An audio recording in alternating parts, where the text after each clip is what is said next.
Teman-teman, sabar itu ada batasnya, tapi rakyat dipaksa harus sabar tanpa batas. Berapa tahun lagi kita harus menanti kejelasan RUU perampasan aset yang tak kunjung jadi kenyataan. Padahal tuntutan kita nggak neko-neko. Jangan rampok uang rakyat. Dan kalau terbukti ada yang mencuri, sita seluruh aset haramnya sampai tak tersisa. Masa aturan sedasar itu bikin para wakil rakyat kita mendadak mikir keras? Ya udah teman-teman, tanpa perlu panjang lebar lagi, mari kita simak penjelasannya. Tapi jangan lupa subscribe channel ini, Tiang Politik. Ketua DPR RI Puan Maharani menyampaikan bahwa dia tidak akan tergesa-gesa dalam mengesahkan RUU perampasan aset karena harus berhati-hati. Lah bukannya RUU perampasan aset ini sudah menjadi pembahasan sejak lama, dari 2008 diusulkan dan di 2012 disetor secara resmi, secara draft ke DPR. Tergesa-gesa bagaimana ini sudah menjalani waktu yang sangat lama.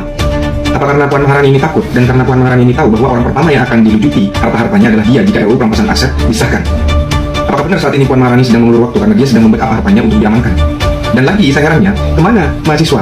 Yang biasanya mahasiswa ketika ada ketimpangan sosial seperti ini, apalagi ini urusan masalah kerugian rakyat, biasanya suara idealis mahasiswa itu memenuhi jalanan. Kenapa sekarang malah tidak ada dan mereka bungkam? Apakah rakyat tidak membayar? Seperti saat kalian mendemo MBG kemarin, dibayar 100.000 per kepala oleh mereka yang menunggangi kalian karena ingin membuat nama baik Presiden Prabowo rusak di mata masyarakat ataupun rakyat. Begitu. Hanya di negeri ini, pemerintah sudah siapin aturan buat nyita harta koruptor, oknum wakil rakyatnya malah sibuk beralasan masih belajar. Bayangkan, fasilitas miliaran dapat, tapi giliran disuruh sahkan RUU perampasan aset, alasannya takut diperalat. Kalau memang bersih, kenapa mesti risih? Menurut kalian ini bentuk kehati-hatian atau cara halus mengulur waktu?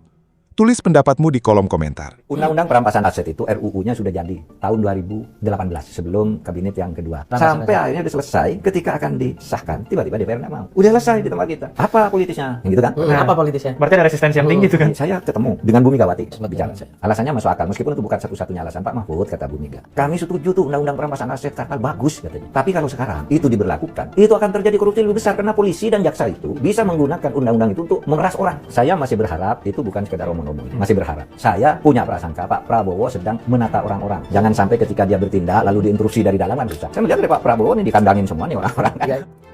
Sebelum kita bedah data dan faktanya, tekan dulu tombol like dan subscribe kanal ini sebagai bentuk dukungan nyata kita bagi penegakan hukum yang adil di Indonesia.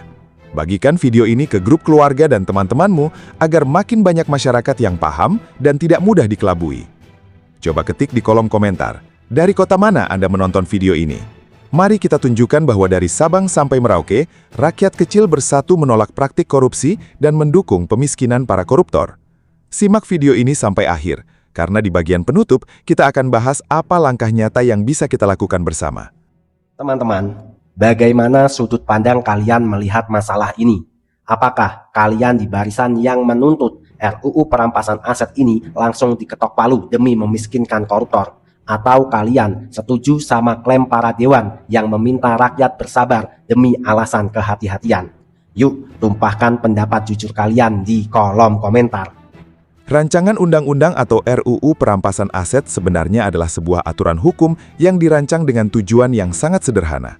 Mengambil kembali seluruh harta, hak aset, dan uang negara yang telah dicuri oleh para pelaku tindak pidana korupsi.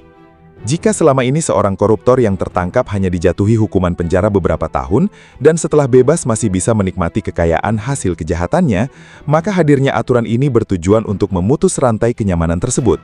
Logika dasar dari aturan ini sangat tegas dan berpihak pada keadilan, yaitu memiskinkan pihak-pihak yang mengambil hak masyarakat serta mengembalikan aset tersebut ke kas negara agar bisa digunakan kembali untuk fasilitas publik seperti pembangunan sekolah, perbaikan jalan, atau bantuan sosial bagi masyarakat yang membutuhkan. Namun fakta di lapangan menunjukkan bahwa perjalanan aturan yang sangat krusial ini justru terkesan sangat lambat dan berbelit-belit.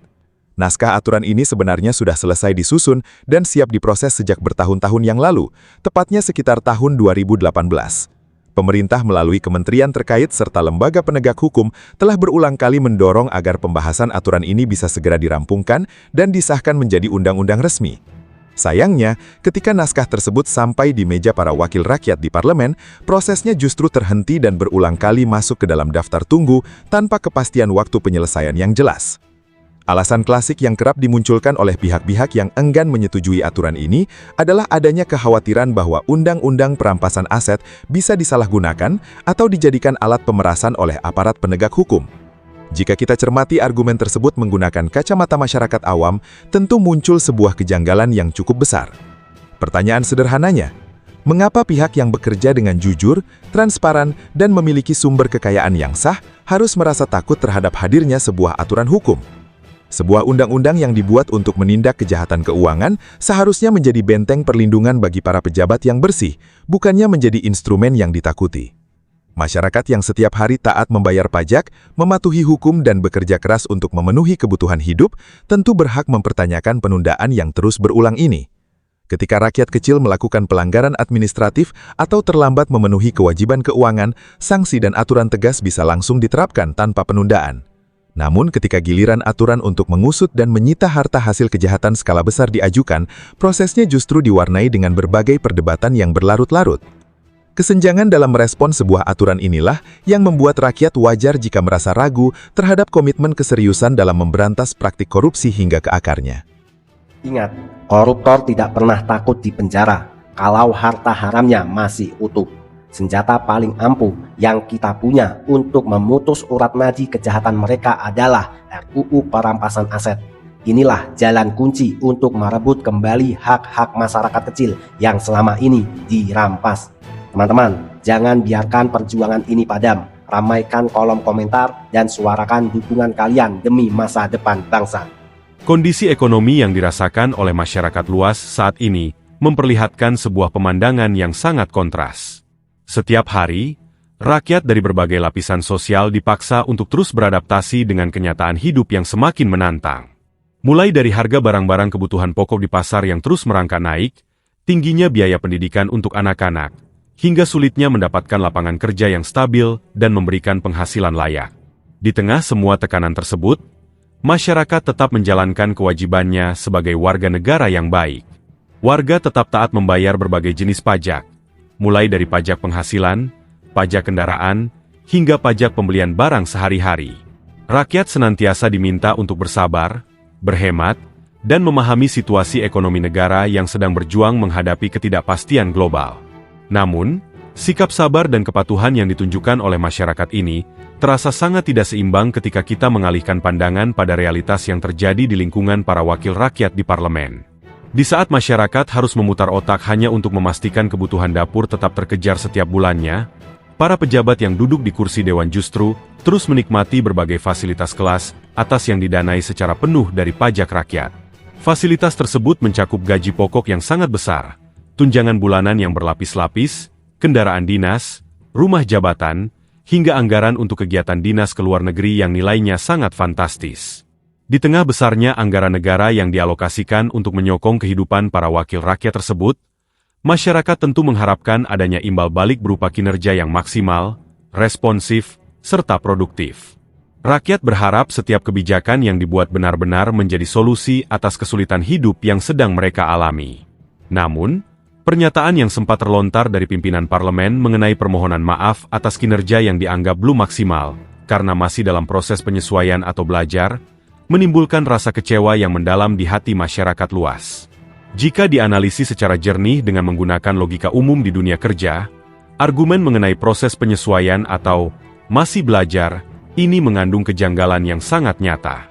Di sektor swasta, di dunia industri, maupun di kalangan pekerja harian, status seseorang yang masih dalam tahap belajar atau magang selalu diiringi dengan konsekuensi yang sepadan. Para pekerja pemula atau peserta magang tidak akan pernah menerima kompensasi penuh, apalagi mendapatkan fasilitas mewah setara dengan jajaran manajemen puncak. Bahkan tidak sedikit pekerja di tingkat bawah, seperti guru honorer yang telah mengabdi puluhan tahun atau buruh di pabrik-pabrik, yang harus bekerja ekstra keras namun hanya menerima penghasilan yang sangat minim dan jauh dari kata cukup. Sangat ironis ketika aturan ketat mengenai efisiensi dan kedisiplinan kerja diberlakukan dengan sangat tegas kepada rakyat kecil. Sementara untuk tingkat pejabat tinggi, standar efektivitas kerja tersebut justru melonggar. Anggota parlemen dipilih melalui proses pemilu yang panjang dan memakan biaya negara yang sangat besar. Mereka dicalonkan dan dipilih dengan asumsi bahwa mereka adalah figur-figur yang sudah memiliki kapasitas, pemahaman hukum, serta kesiapan penuh untuk bekerja mengabdi kepada publik sejak hari pertama dilantik. Oleh karena itu, menjadikan alasan masih belajar sebagai dalih atas lambatnya pengesahan aturan-aturan krusial, seperti aturan perampasan aset koruptor, tentu sulit untuk diterima secara akal sehat oleh masyarakat awam. Ketimpangan ini semakin terasa ketika kita melihat bagaimana respon yang berikan saat rakyat mengalami kesulitan. Jika rakyat kecil terlambat membayar kewajiban pajak atau cicilan, sistem akan dengan cepat memberikan teguran, denda, atau sanksi administrasi tanpa adanya ruang untuk beralasan bahwa rakyat sedang dalam proses belajar mengelola keuangan. Namun sebaliknya, ketika instrumen legislasi yang berpotensi menyelamatkan uang negara senilai triliunan rupiah dari tangan para koruptor terhambat di meja pembahasan selama bertahun-tahun, tidak ada sanksi atau konsekuensi langsung yang diterima oleh para pembuat kebijakan tersebut. Gaji dan fasilitas mewah mereka tetap mengalir secara utuh setiap bulannya, tanpa ada pemotongan sama sekali. Selain dari segi efisiensi kerja, pola hidup dan gaya komunikasi sebagian oknum pejabat juga seringkali memicu keretakan hubungan rasa empati antara penguasa dan rakyatnya.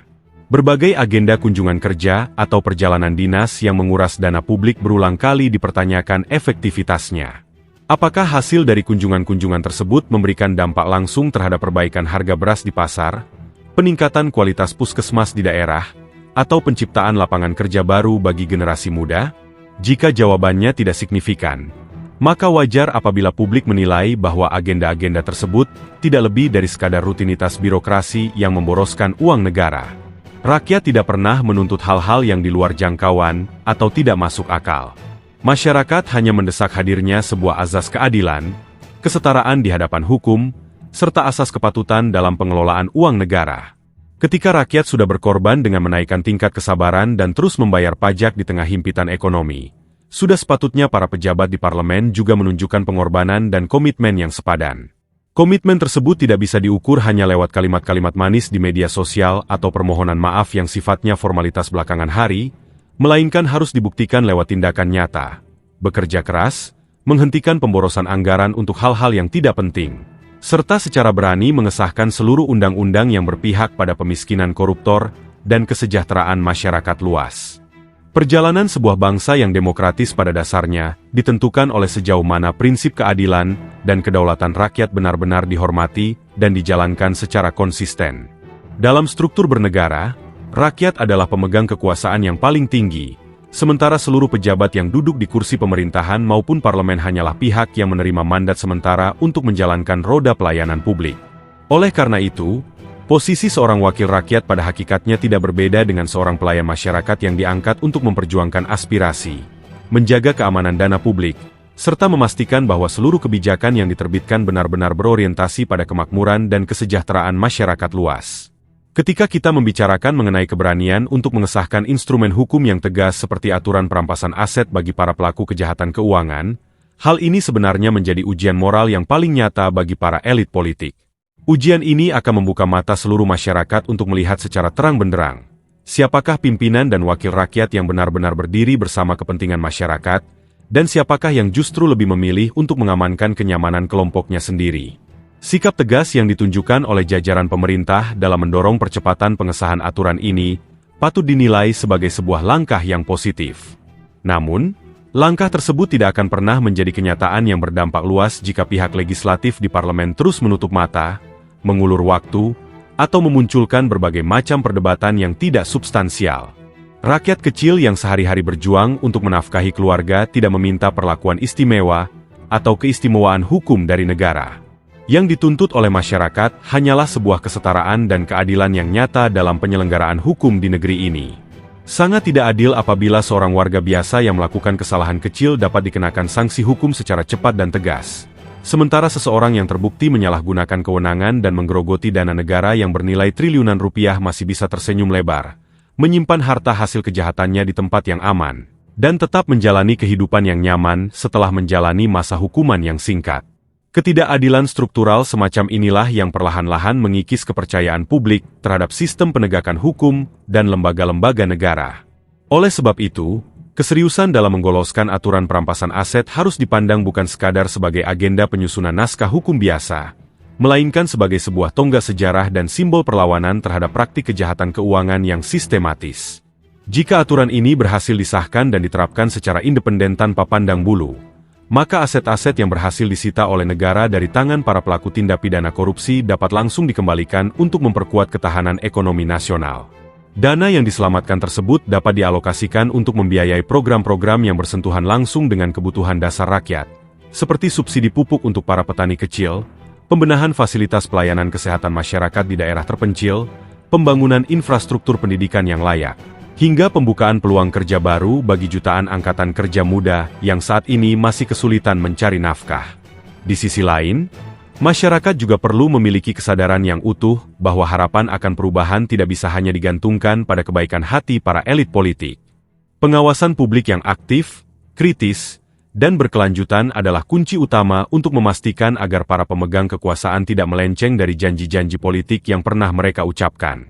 Di era keterbukaan informasi seperti sekarang ini, setiap warga negara memiliki akses dan saluran untuk bersuara, mengawal jalan birokrasi, serta menyebarkan pemahaman tentang pentingnya penegakan hukum yang berkeadilan. Suara kritis yang disampaikan secara santun, berorientasi pada data, dan fokus pada perbaikan sistem merupakan instrumen yang sangat ampuh untuk mencegah terjadinya penyalahgunaan kekuasaan di berbagai tingkat pemerintahan. Masyarakat harus senantiasa mengingat bahwa momentum rotasi kepemimpinan dalam sistem demokrasi selalu berada di tangan rakyat sendiri melalui pelaksanaan pemilihan umum. Lembar kertas suara yang dicoblos oleh warga negara di dalam bilik suara bukan sekadar formalitas politik 5 tahunan, melainkan sebuah instrumen evaluasi yang paling menentukan. Jika para wakil rakyat yang saat ini duduk di kursi parlemen terbukti tidak memiliki empati terhadap kesulitan hidup masyarakat dan terus menunda aturan-aturan yang berpihak pada pemberantasan korupsi, maka rakyat memiliki hak mutlak untuk menentukan pilihan yang berbeda pada pesta demokrasi mendatang. Evaluasi dari masyarakat di dalam kotak suara adalah cara paling konstitusional dan elegan untuk memberikan sanksi politik kepada siapa saja yang mengabaikan amanat publik.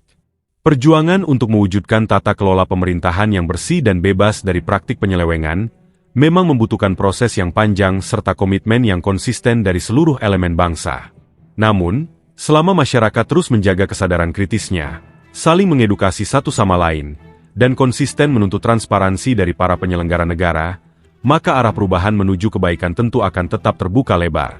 Mari kita terus mengawal proses pembentukan kebijakan di negara ini dengan sikap yang bijak, cerdas, dan penuh rasa tanggung jawab. Jangan biarkan masa depan pembangunan bangsa dan kesejahteraan generasi mendatang terhambat, hanya karena kita enggan untuk peduli dan bersuara, demi kebenaran serta keadilan sosial bagi seluruh rakyat Indonesia. Sebagai rakyat kecil yang sehari-hari memeras keringat di tengah himpitan ekonomi, kita seringkali berada di titik paling jenuh.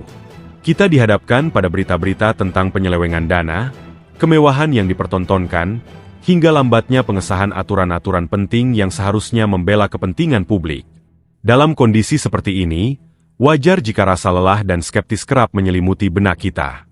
Namun, di balik rasa lelah itu, di sudut hati yang paling dalam, kita sebenarnya tidak pernah benar-benar kehilangan harapan. Kita masih ingin percaya. Kita sangat merindukan hadirnya sosok-sosok pimpinan dan pejabat yang bekerja dengan hati nurani, memiliki integritas yang teguh, serta benar-benar mengabdi untuk kesejahteraan masyarakat luas. Kepercayaan adalah hal yang sangat mahal, tetapi rakyat Indonesia adalah masyarakat yang pemaok, sabar, dan selalu memiliki rasa optimistis. Kita ingin percaya bahwa di antara sekian banyak orang yang berada di dalam sistem pemerintahan, masih ada pejabat-pejabat yang bersih, jujur, dan berani pasang badan demi membela hak-hak rakyat kecil. Pejabat-pejabat yang ketika memegang jabatan, tidak memikirkan bagaimana cara memperkaya diri atau kelompoknya, melainkan berpikir bagaimana agar anak-anak di pelosok negeri bisa bersekolah dengan layak, bagaimana agar para petani dan nelayan bisa tersenyum saat memanen hasil kerjanya, serta bagaimana agar biaya kesehatan tidak lagi menjadi beban yang menakutkan bagi keluarga kurang mampu. Harapan terbesar kita saat ini tertuju pada hadirnya ketegasan hukum yang nyata, salah satunya melalui pengesahan rancangan Undang-Undang Perampasan Aset. Bagi rakyat awam, undang-undang ini bukan sekadar lembaran naskah hukum biasa. Aturan ini adalah simbol keberanian, simbol keadilan, dan alat bukti paling konkret apakah negara ini benar-benar serius ingin memiskinan para pelaku kejahatan keuangan. Kita sangat berharap pemerintah dan para pembuat kebijakan memiliki keteguhan niat untuk segera meloloskan aturan ini menjadi undang-undang yang mengikat. Ketika aturan perampasan aset ini benar-benar berlaku secara independen dan tanpa pandang bulu, kita meyakini bahwa Indonesia memiliki peluang yang sangat besar untuk secara perlahan membebaskan diri dari jerat korupsi. Uang negara yang selama ini bocor dan dijarah oleh oknum-oknum tak bertanggung jawab dapat diselamatkan, dikembalikan ke kas negara, dan dialokasikan sepenuhnya untuk pembangunan serta kesejahteraan publik. Selain penegakan hukum yang tegas terhadap kejahatan keuangan, harapan besar rakyat juga tertambat pada pengelolaan sumber daya alam. Konstitusi negara kita telah menggariskan dengan sangat jelas bahwa bumi, air, dan kekayaan alam yang terkandung di dalamnya dikuasai oleh negara dan dipergunakan sebesar-besarnya untuk kemakmuran rakyat. Ini adalah amanat yang sangat luhur. Kita sangat berharap pemerintah memegang teguh prinsip ini dengan penuh komitmen. Kekayaan alam Indonesia yang begitu melimpah, mulai dari tambang, hutan, hingga lautan yang luas, seharusnya menjadi sumber kekuatan ekonomi yang membuat rakyatnya hidup sejahtera di negerinya sendiri. Jangan sampai kekayaan yang berlimpah ini justru hanya dinikmati oleh segelintir oknum pengusaha dan pejabat yang berkolusi, sementara rakyat kecil hanya mendapatkan dampak kerusakan lingkungannya saja. Pengelolaan yang adil, transparan, dan berpihak pada rakyat adalah kunci agar amanat undang-undang tersebut benar-benar terwujud di dunia nyata. Di tengah perjuangan menagih keadilan dan kebiasaan hidup bersih ini, kita sebagai masyarakat juga harus bertindak bijak dan dewasa. Dalam situasi yang penuh dinamika seperti saat ini, ketika isu-isu pemberantasan korupsi dan RUU perampasan aset sedang hangat diperbincangkan, kita perlu menyadari bahwa pasti ada pihak-pihak atau oknum yang merasa terancam kenyamanannya. Pihak-pihak yang selama ini diuntungkan oleh sistem yang longgar, tentu tidak akan tinggal diam. Mereka sangat mungkin memanfaatkan celah, menyebarkan narasi penyesatan, hingga mencoba membenturkan rakyat dengan pemerintah atau antar elemen masyarakat itu sendiri. Oleh karena itu, pesan terpenting bagi kita sesama rakyat kecil adalah, mari kita terus bersatu dan menjaga kedewasaan berpikir. Jangan mau dibodohi atau diadu domba oleh propaganda pihak-pihak yang ingin menangguk keuntungan di tengah keruhan. Kita harus mampu membedakan mana kritik yang membangun demi perbaikan sistem, dan mana provokasi yang sengaja diciptakan untuk memecah belah persatuan bangsa. Mengawal kebijakan pemerintah adalah hak dan kewajiban kita sebagai warga negara. Namun pengawalan tersebut harus dilakukan dengan cara yang cerdas, berbasis pada fakta, serta mengedepankan semangat persatuan demi kepentingan nasional. Sebagai bentuk kepedulian dan kebaikan bersama, mari kita sisipkan doa yang tulus untuk para pimpinan dan pejabat di negeri ini yang masih memegang teguh kejujuran dan integritasnya. Semoga beliau-beliau yang bersih, yang berani melawan arus demi membela hak rakyat kecil, senantiasa diberikan kesehatan, kekuatan, perlindungan, serta keteguhan hati oleh Tuhan Yang Maha Esa dalam menjalankan amanat yang berat ini. Kita membutuhkan lebih banyak figur-figur pemberani dan bersih untuk memimpin perubahan ke arah yang lebih baik. Sebagai penutup, penting untuk ditegaskan kembali bahwa penyampaian aspirasi dan pembahasan dalam video ini sama sekali tidak dibuat untuk menyudutkan, menjatuhkan, atau menyerang pihak manapun secara personal. Seluruh naskah ini disusun murni sebagai bentuk penuangan harapan, kasih sayang, dan rasa cinta rakyat kecil terhadap tanah airnya. Kita bersuara karena kita peduli. Kita mengkritik karena kita ingin melihat bangsa ini tumbuh menjadi bangsa yang besar, adil, makmur, dan bersih dari segala bentuk penyelewengan. Mari kita jaga terus nyala harapan ini, jaga persatuan di tingkat akar rumput, dan bersama-sama mengawal Indonesia menuju masa depan yang lebih bermartabat. Ya, terima kasih teman-teman masih bersama Tiang Politik. Teman-teman, bagaimana tanggapannya? Mari kita berdiskusi bersama-sama dengan akal sehat.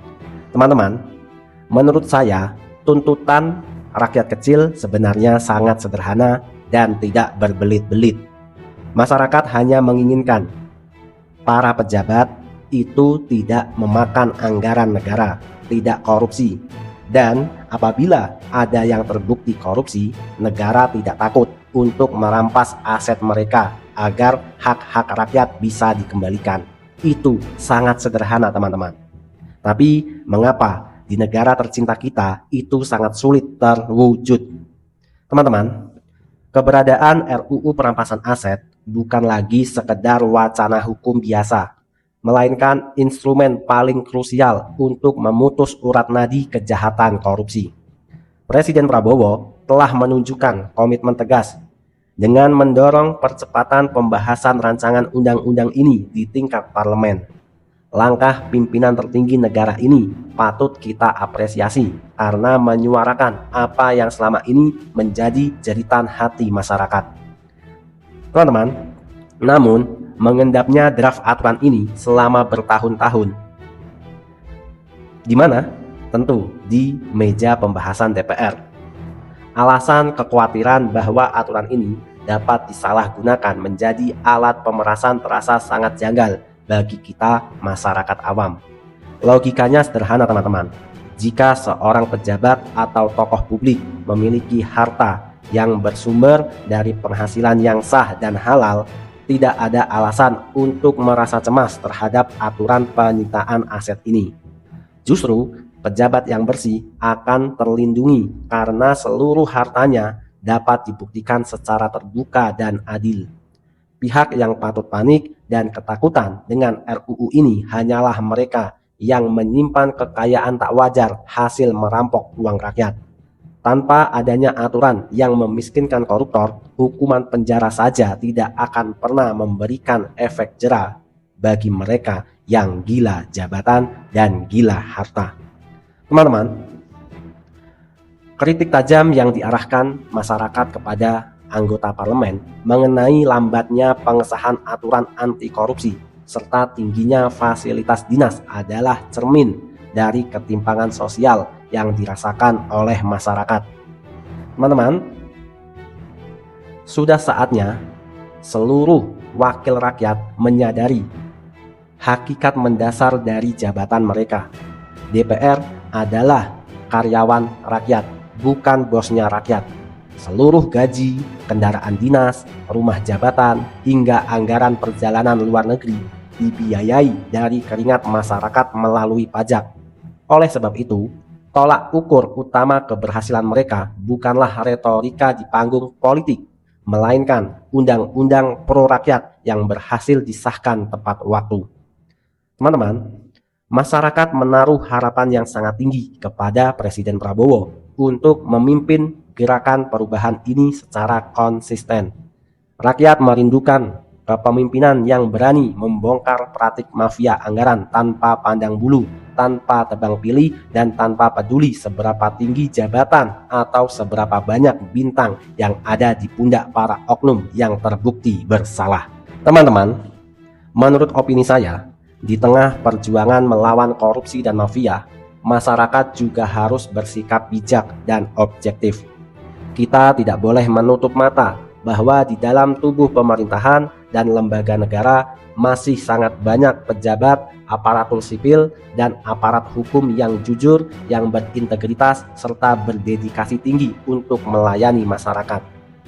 Teman-teman, para pejabat yang bersih inilah yang kerap menjadi sasaran empuk fitnah, pembunuhan karakter, dan propaganda dari kelompok mafia yang merasa terancam oleh kebijakan jujur mereka. Oleh karena itu teman-teman, tugas utama kita rakyat kecil adalah bersatu padu membentengi para pemimpin dan pejabat yang tulus.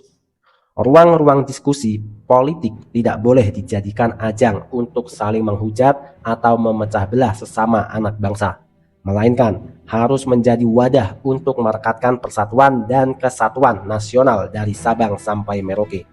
Teman-teman, perjuangan menciptakan Indonesia yang bersih dan sejahtera membutuhkan 3 pilar utama. Yang pertama, keberanian politik dari pemimpin negara. Yang kedua, kekompakan lembaga penegak hukum. Yang ketiga, kesadaran dan persatuan dari seluruh rakyat. Dengan mengesahkan RUU perampasan aset, menyita seluruh harta hasil korupsi demi memulihkan keuangan negara, menuntut kinerja nyata dari para wakil rakyat, serta menjaga para pejabat yang berintegritas, Indonesia akan mampu melepaskan diri dari cengkraman para mafia dan koruptor. Teman-teman, mari kita bersatu, jangan mau diprovokasi, jangan mau dipecah belah. Mari kita dukung channel ini, Tiang Politik, dengan cara like, komen, dan subscribe, dan bagikan video ini ke grup WhatsApp kalian agar gerakan kita semakin besar, agar lebih banyak rakyat Indonesia yang teredukasi. Teman-teman, terima kasih selalu mengikuti Tiang Politik. Saya undur diri, sampai jumpa di video selanjutnya. See you next time. Merdeka, merdeka, merdeka. NKRI, harga mati. Indonesia lawan korupsi.